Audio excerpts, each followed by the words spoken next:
Hello, this is Charles from the S United Clan. Welcome back. This is part 3 to the clan's do's and don'ts for competitive gaming. Today I'm going to discuss recruitment and who to recruit and who not to recruit and why.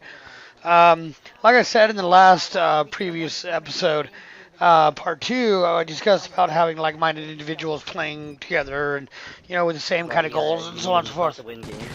That's very important. Very, very important. You need to make sure that you are playing with and or being subjected to the presence and the company of people that want to achieve, that want to play these games, have fun, but want to still achieve the goals, and that complements your goals as well, and what you want to do, and what your team wants to do, and what your other players want to do. So the first thing that is important is slack.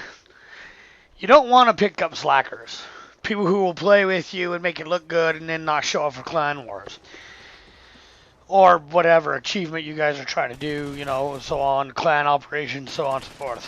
The people who do little minimals, of, okay, I'll show up to a practice for 10 minutes, but then I'm going to have something to do. Kind of thing. If you want to be competitive, you want to be serious, that's not a person for the mix, because they're obviously not that serious.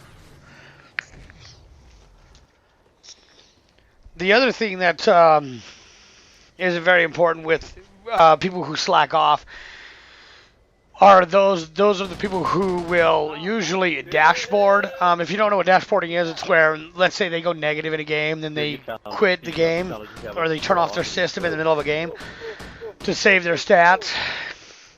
That's not cool either, because it ain't about your fucking personal, stats and your KD ratios and all that crap.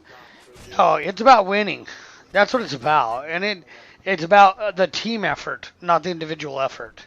So you need to make sure that those people that you want in your clan do have those in common with you. They want to succeed in it, to give the achievements, play good, play hard, be noticed, so on and so forth. The people that you don't want are the slackers, like I suggested once before. The other people that you don't want are the people that just got kicked out of a clan and are trying to get a replacement clan to, oh yeah, I'll show you. You don't want that. You don't want to be the little rebound or the revenge clan. That just leads to all kinds of drama and nonsense you don't want.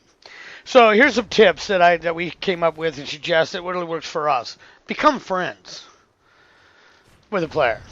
Play with them for a long period of time before you invite them into the clan and say, yeah, you know what? You belong with us. You should play with us. This will establish a strength between you and the rest of the clan members. Well, they'll bond with them and they will want to succeed for you or with you and so on. Another tip that I have is making sure that they want to be present to play with you. If they don't want to be present to play with you, like when you invite them, they don't join. Next day you invite them, they don't join. The next day you invite them, they don't join. And this happens regularly.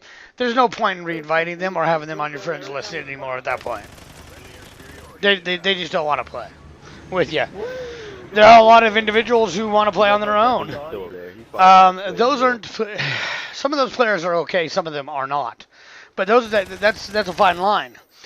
Because most of those players want to go play things that don't matter, like in Call of Duty Ghost, Infected, which you'll never see on a Clone War thing, ever. So you got to be careful of who you're recruiting in that regard.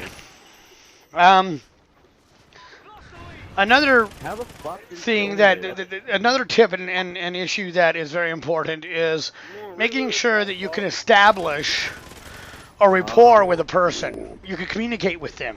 If you can't communicate with them or properly, then it's not going to go nowhere. So as a recap, the do's and don'ts for clan recruitment for competitive gaming are: 1, make friends with them and play with them for long periods of time. Don't pick up slackers or people who have just gotten kicked out of a clan, because that just leads to drama and more problems, and you don't want that. And make sure that you can communicate with players. That's very important. Thank you for watching.